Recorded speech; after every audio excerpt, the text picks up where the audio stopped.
Nang marinig naman ni Tadag ang sinabi ng mga ito, halos hindi naman siya makapaniwala, gawa ng ni minsan hindi niya natunugan ang mga karga ng mga trabahador na yon. Bagaman may mga nakikita siya doong pangontra, alam niyang hindi yun sapat para maging antingero ang mga magsasaka. Upang maalis sa kanyang isipan ng mga katanungan, inabisuhan niya ang mga ito na patunayan ang mga bagay na kanilang sinasabi. Hindi siya maaaring maniwala na lamang doon ng basta-basta, lalo pat hindi biro ang pagiging mandirigma laban sa mga nilalang na nasa panig ng kaliwa. Nang marinig naman ng mga yon ang kanyang sinabi, hindi na din yun nagsayang pa ng oras para ipakita sa kanya ang mga tanga nitong mutya.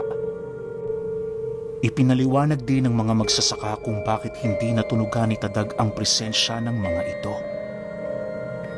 Ayon sa mga antingero, naging posible ang kaganapang yon dahil sa ritual na kanilang isinakatuparan. Ginawa nila ito upang maikubli ang kanilang tinatangang presensya sa sinumang taong makakahalubilo nila. Dagdag pa ng mga ito na kaya nila ginawa ang bagay na yon para mas lalong mapalapit kay Tadag. Inakala kasi nilang lalamunin yon ang kapangyarihan ng Agaras, kung kaya't minabuti nilang maghanda para madali siya nitong mapigilan kung sakali mang hindi umayon sa kanila ang pagkakataon. Dahil sa sinabi ng mga antingero, agad namang naniwala si Tadag. Para sa kanya, sapat na ang mga sinabi nito para yon ay kanyang pagkatiwalaan kahit papaano. Matapos ang kanilang pag-uusap, ipinagpatuloy na nila ang kanilang paglilibot sa lugar para magbantay. Lumipas pa ang ilang minuto, nakabalik na ang kanilang pangkat sa kanyang bahay. Habang nagkakape ang kanilang grupo, doon na nila nasipat ang pangkat ni Teniente Gimo. Sa paglapit ng mga ito sa kanilang kinaroroonan, walang pag-aalangan namang inilahad ni Tadag ang tungkol sa kanilang gagawing misyon noong araw na yon. Inabisuhan din niya ang mga ito na mahalaga ang kanilang lakad kung kaya't walang puwang ang kahit na anong pagdadahilan. Matapos naman yung marinig ni Teniente Gimo, doon na yon nag-umpisang magtanong ukol sa nilalaman ng kanilang misyon. Lulusubin natin ang pugad ng mga salo mamayang hapon. Alam ko, magiging mahirap para sa inyo ang bagay na ito. Pero kahit ganun pa man, naniniwala pa rin ako na ako'y inyong tutulungan. Wika ni Tadag sa kanyang mga kasamahan. Nang marinig naman ito ni Teniente Gimo at ng mga antingero, tanging pagsang-ayon lang naman ang nagawa nito. Ni konting bakas ng pagkatakot sa kanilang mga muka, wala siya doong nakita. Labis naman niyang ikinatuwa ang bagay na yon, lalo pat aminado siyang kailangan niya talaga ng tulong para malipol ang mga salong. Sa pagpapatuloy ng kanilang pag-uusap, minabuti niyang subukan ng mga antingero. Ginawa niya ito upang masigurong kaya nitong makipagsabayan sa mga nilalang na kanilang makakalaban. Habang paisa-isa niya yung sinusubukan, naging abala naman sa pagpapalipad hangin ng mga usal ang pangkat ni Teniente Gimo. Sa pagsapit ng 3:00 ng hapon, habang nagpapahinga ang kanilang pangkat, doon na nila inayos ang kanilang mga armas. Naging abala din sila noon sa pagpupoder at pagpopondo ng mga usal, nang sa gayoy hindi sila malagay sa alanganin sa oras na mag-umpisa na ang labanan. Pagramdam nila Tadag na malapit nang lumubog ang araw, nag-umpisa na silang maglakad patungo sa pugad ng mga salong. Bago niya tuluyang iwan ang kanyang tahanan, mariin niyang inabisuhan ng mga tikbalang na huwag magpapapasok ng kung sino-sino. Kapag nakaramdam ang mga tikbalang na merong masamang pakay ang taong pilit na nanghihimasok sa kanyang bahay, itataboy nila ito gamit ang kanilang puwersa. Matapos niya yung maibigay sa kanyang mga kaibigan, agad naman nilang tinahak ang daan. Malayo ang kanilang pupuntahan noon, kaya naman nagdala sila ng 3 kalabaw para sa kanilang mga gamit. Makalipas lamang ang ilang oras na paglalakad, nadapo na nga sila sa isang lugar kung saan merong napakalawak na patag. Wala na din silang taong nakikita roon, gawa ng kilo-kilometro na ang layo nito sa mga baryo. Sa pagbalot ng dilim sa kalupaan, agad namang sinindihan nila Tadag ang kanilang mga dalang sulok. Matapos yan, mas lalo pa nilang binilisan ang kanilang paglalakbay upang makarating sila sa lugar ng kanilang mga kalaban sa lalong madaling panahon. Pagtungtong ng 9:00 ng gabi, doon na nga nila nasilayan ang isang malaking bundok na pinapaligiran ng mga kakahuyan. Marami ding nakakalat na kawayan sa lugar at nakapagtatakang napakabigat ng simoy ng hangin sa paligid. Sa pagpapatuloy ng kanilang paglalakad, doon na nila unti-unting nararamdaman ang kakaibang presensya ng mga nilalang. Bagaman inaasahan na nilang marami ang kanilang makakaharap sa lugar, nagpatuloy pa rin ang kanilang pangkat. Alam nilang mapanganib pero yun lamang ang nag-iisang paraan para tuluyan na silang makalaya mula sa banta ng mga salong. Maya-maya pa, pagpasok nila sa looban ng kakahuyan, doon tumambad sa kanila ang mga nilalang na animoy mga estatwa. Paglalarawan ni Tadag sa mga nilalang na yon, parang mga bato ang katawan nito, gawa ng hindi yun basta-bastang nakakagalaw sa kanilang mga kinaroroonan. Tanging mga mata lang din ang umiikot sa mga ito, indikasyon na isa lang yung tagapagmanman ng mga salum.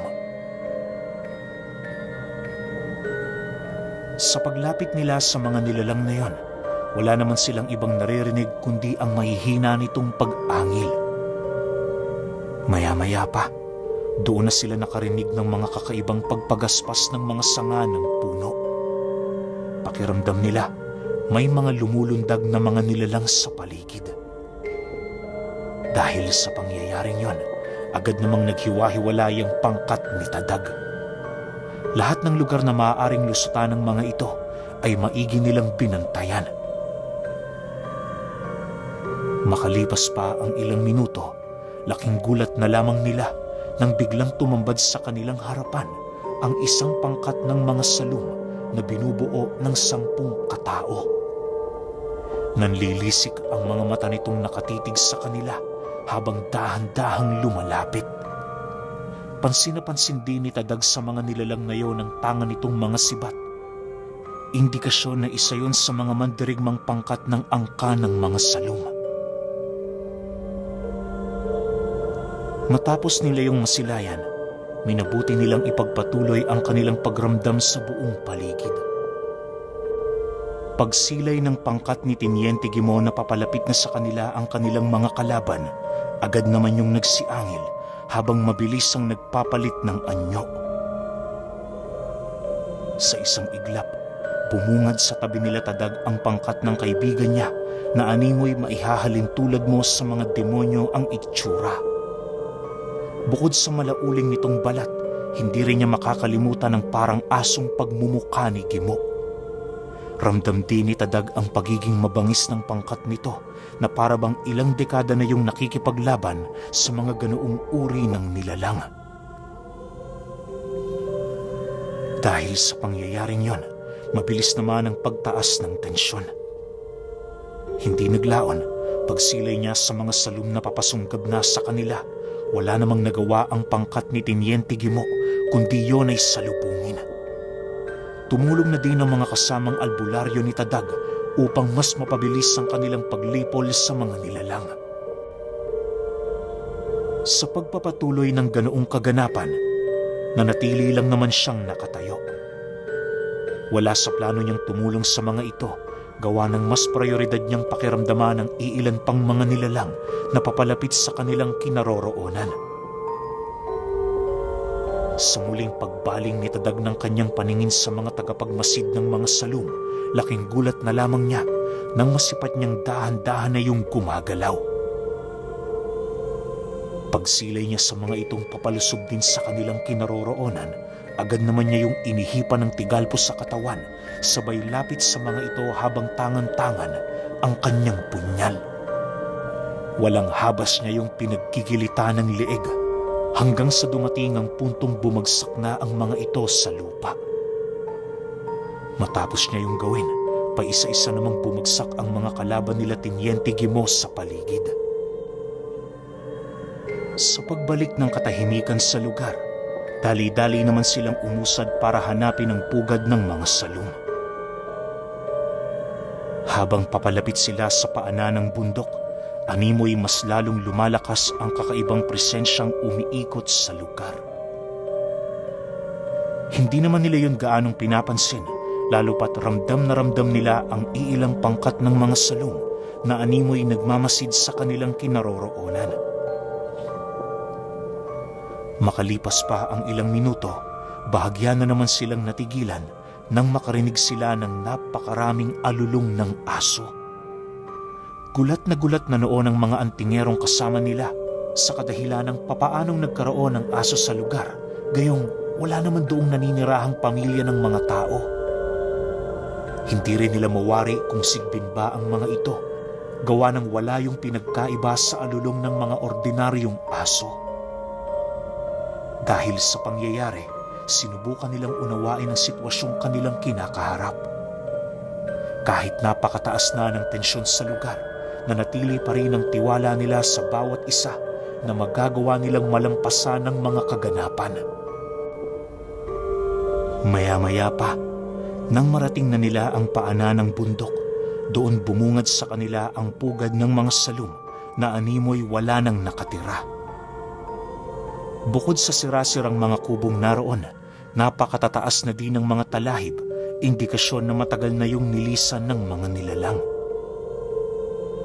Ngunit nang akmang tatalikod na sila sa pugad ng mga salum, bahagya naman silang natigilan nang makaramdam sila roon ng paglitawan ng mga presensya. Sa muling pagbaling nila ng kanilang paningin sa lugar, bumungad sa kanila ang mga panauhing may talokbong na kulay itim. Habang nakayuko ang mga ito, rinig na rinig nila ang pag-uusal nito na animoy merong tinatawag na demonyo. Sa isang iglap, nakaramdam ng panghihina ang mga kasamahan ni Tadag na siya namang mabilisan niyang hinila papalayo. Lahat ng usal na alam niya, inihip niya sa katawan ng mga ito sa pagbabaka sakaling magagawa nitong maibsan ang karamdaman ng pangkat ni Teniente Guimont. Subalit matapos niyang masambit ang lahat ng karunungang alam niya, tila bang wala pa ring pinagkaiba. Nang mapagtanto niyang hindi niya na yun magagawang matulungan, minabuti na lamang niyang harapin ang mga salum kahit mag-isa. Makalipas lamang ang ilang minuto, napaligiran na nga ang kanilang grupo. Sila Teniente Guimont, inabisuhan na siyang tumakas sa lugar, subalit mariin niya yung tinutulan. Para kay Tadag, walang puwang sa kanya ang maduwag, lalo pat kung meron pa naman siyang alas na pinanghahawakan. Magagawa niya lamang umatras kung sakali mang maabot na niya ang sukdulan ng kanyang kakayahan. Sa pagpapatuloy ng ganoong pangyayari, dahan-dahan namang lumapit sa kanya ang mga salum. Nang dumating na sa puntong wala ng pagpipilian si Tadag, taimtim naman siyang nakiusap sa singsing na iligtas sila sa panganib. Tinawag niya rin sa kanyang isipan ng kaptan sa paniniwalang di rin ginito ang kanyang hinanaing. Maya-maya pa, pagramdam ni Tadag ng kakaibang presensyang dahan-dahang pumapasok sa katawan niya, doon na niya unti-unting naririnig ang boses ng kaptan. Sa ngayon, malaya kang gamitin ang kapangyarihan ko. Iligtas mo ang mga kaibigan mo sapagkat sila lang ang mga taong nandyan palagi para sa iyo. Matapos siyang mailahad ng kaptan, Doon na nag-umpisang maramdaman ni Tadag ang kakaibang presensya sa kanyang katawan. Hindi niya mawari pero pakiramdam niya kaya na niyang makipagsabayan sa kahit ilang libong puwersa ng kanilang mga kalaban. Nang makaipon na siya ng lakas ng loob para gumawa ng hakbang, agad naman niya yung sinugod ng walang pag-aalangan. Buong tapang siyang nakipagbuno sa mga ito na para bang walang kakayahang makapantay ang kanyang mga kalaban sa kanyang kalingkingan. Habang nagpapatuloy ang kanilang paglalaban, kitang-kita naman nila Tiniente Gimo ang paglamang ni Tadag sa puwersa ng mga salong. Bagaman hindi mabilang ang nagtutulong-tulong sa kanya, hindi yun sapat para siya ay mapabagsak sa kanyang sariling mga paa. Ilang ulit mang magtamo ng matitinding pinsala sa katawan nitong si Tadag, animoy madali yung napapahilom ng kaptan. Wala din siyang kakayahan para makaramdam ng sakit na para bang diwata na mismo ang sumasalo sa mga natatanggap niyang pinsala sa katawan. Dahil sa pangyayaring yon, mabilis namang bumaba ang bilang ng mga salong. Hindi naglaon, tanging ang maharlikang gwardya na lamang ng supremo nito ang natitirang nakikipaglaban sa kanya. Medyo napapansin na din niya ang pag-atras ng mga nilalang sa kabila ng pagmamay-ari ng teritoryong kanilang pinuntahan. Makalipas lamang ang ilang minuto, kasalukuyan ang nakatayo itong si Tadag sa tambak ng mga bangkay ng mga salong. Habang ginagawa niya ito, panay naman ang pag-aangil ng pinuno ng mga nilalang dahil sa hindi maipintang galit sa kanya. Maya-maya pa, pagsilay niya sa mga tauhan itong papasugod na naman sa kanya, buong puwersa naman niya yung sinalubong, bitbit ang kanyang mga punyal. Habang nakikipaglaban siya sa mga nilalang na yon, unti-unti nang nakakagalaw ang pangkat ni Gimo dahil sa paghina ng mga usal na bumalot sa kanilang mga katawan. Hindi naglaon, nang makatayo na ang kanilang grupo, agad naman nilang pinuntahan ang kinaroroonan ni Tadag. Hindi na sila nag-alangan pang saluhin ng mga gwardya nang sa gayoy makaharap na nito ang pinuno ng kalaban nila. Manong Tadag, kami na ang bahala rito. Mas mainam siguro na asintahin mo ng pinakaulo ng mga kultong ito. Wika ni Gimo habang pilit na sinasalag ang pag-atake ng mga salong. Matapos naman yung marinig ni Tadag, dali-dali naman siyang tumungo sa kinaroroonan ng Supremo kasama ang iilan niyang mga magsasakang antingero. Habang nakikipaglaban sila sa nilalang na yon, doon na dumating ang albularyo na minsan niyang hiningian ng tulong. Sa paglapit nito sa lugar ng digmaan, agad naman sila nitong sinamahan sa pakikipaglaban. Dahil sa matanda, kung kaya't nagkaroon sila ng lamang sa pinuno ng mga kulto. Yun rin ang naging dahilan kung bakit napakadali na lamang para sa kanila na yon ay matalo. Bukod kasi sa bihasa ang matanda sa mga palipad hangin, may kakayahan din itong igapos ang iilang piraso ng kaluluwa ng salong sa mga pinapakawalan nitong usal. Hindi pa man sumasapit ang hating gabi, nagawa na nilang matalo ang pinuno ng mga kulto. Bagaman buhay pa ito, siguradong sigurado na sila Tadag na wala na yung kakayahan para lumaban. Habang pinagmamasdan nila ang nilalang, wala naman silang ibang ginawa kundi ang magpahinga. Maya-maya pa, nang medyo manumbalik na ang mga lakas nila, doon na inihayag ng matandang albularyo ang tungkol sa nais nitong gawin sa pinuno ng mga kulto. Ayon sa matanda, upang hindi na yon maminsala sa mundo ng mga buhay, kinakailangan nilang tupukin ang bangkay ng nilalang.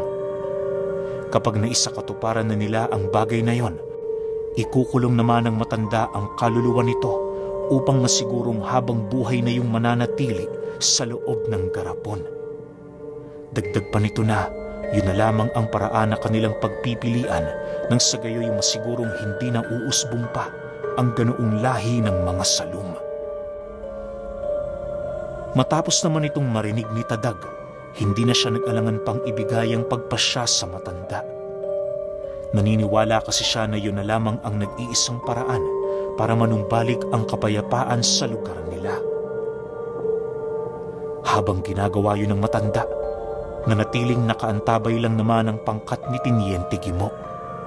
Sila Tadag naman noon, walang ibang ginawa kundi ang magmasid sa kasalukuyang ginagawang ritual ng albularyo. Pagsilab nito ng siga sa bangkay ng salung, agad din naman siyang lumapit sa kinaroroonan nito habang nagwiwika ng, "Manong, kanina habang pinagtutulungan natin ang nilalang na yan, pansin kong wala kang hawak na anumang armas. Pakiramdam ko nga kanina, nagmamasid ka lang eh. Yun pala, meron ka ring ginagawa." Hindi lang pisikal na digmaan ang maaaring maganap sa mundong ito, iho. Hindi mo ba napapansin ang mga ginagawa ko? Kapag ikaw ay umiihip ng usal sa hangin, tinatawag yang espiritual na kumbate. Isang uri ng pakikipaglaban kung saan purong karunungan lamang ang nagiging sukatan.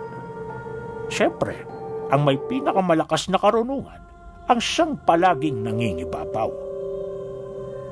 Sagot naman sa kanya ng matanda habang patuloy nitong pinagmamasdan ang naaagnas na bangkay ng salung.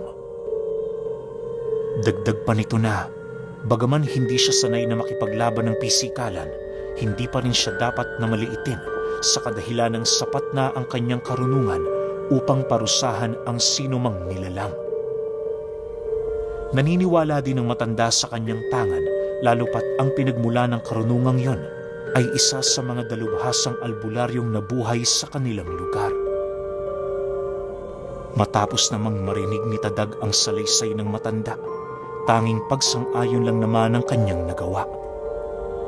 Alam niyang wala siyang pagdududahan sa mga salita nito, lalo pat kitang-kita niya sa mukha ng albularyo na nagsasabi yon ng totoo. Sa pagkaagnas ng bangkay ng salung, agad naman nilang sinunog ang mga kubong naroon. Habang sariwa pa sa lugar ang naganap na digmaan, minabuti nila yung ikubli sa mga taong maaaring mapadpad sa lugar. Maya-maya pa, nang maisakatuparan na nila ang kanilang mga nais, agad naman silang umalis bitbit ang tagumpay sa kanilang misyon. Sa pagbagtas nila ng daan, labis naman ang pasasalamat ni Tadag, gawa ng ni isa sa kanila ay walang nag-alay ng buhay. Minabuti niya ding gawing tauhan ng mga trabahador niyang antingero sa kadahilan ng sapat ng basihan sa kanya ang pangyayaring yon para pagkatiwalaan ng mga ito. Nang makalayo-layo na sila sa pugad ng mga salung, mariin naman niyang inilahad sa pangkat ni Tiniente Gimo ang taus-puso niyang pasasalamat. Inihabili niya rin dito na kung sakali mang meron yung kailangan sa kanya, huwag yung magdalawang isip na lumapit. Dahil sa seryoso nilang pag-uusap, kung kaya't hindi nila napansin ang mabilis na pagtakbo ng oras. Pagtahimik ng kanilang pangkat, laking gulat na lamang nila nang masipat na nila ang hangganan ng lupain ni Tadag. Sa pagdating nila sa bahay nito, bahagya muna silang nagpahinga para naman kahit papaano maging maayos ang kanilang pag-uwi. Ang pangkat noon ni Gimo, nauna nang umalis sa kanyang pamamahay sa kadahilan ng medyo malayo-layo pa ang lalakbayin ng mga ito. Habang nagkakape naman sila Tadag kasama ang mga antingero, na pag-usapan nila ang pangkat ni Tiniente Gimo. Hindi kasi mawaklit-waklit sa isipan ng matandang albularyo ang pagiging aswang ng mga ito. Ayon dito, na kahit may kabaitan itong si Tiniente Gimo, hindi pa rin nila maaaring ipagsawalang bahala ang pagiging aswang nito. Naniniwala kasi ang matanda na ang mga aswang ay walang kinikilalang kaibigan sa oras na nakaramdam yon ng labis na pagkagutom. Dagdag pa nito na, kapag kasama nila ang pangkat nito, kinakailangan nilang mag-ingat dahil sa posibilidad na maaari sila nitong traidorin. Naway huwag mong ipagsawalang bahala ang sinasabi kong ito sa'yo, iho. Alam kong masakit, pero siyempre, kinakailangan mo ring malaman ng mga posibilidad. Magtiwala ka sa akin. Di hamak na mas marami ako sa iyong karanasan pagdating sa ganitong larangan. Umuusbong ka pa lang. Malay natin, meron ding paghahangad yang sige mo ukol sa tinatangan mong bertud ng agaras. Wika ng matandang albularyo sa kanya.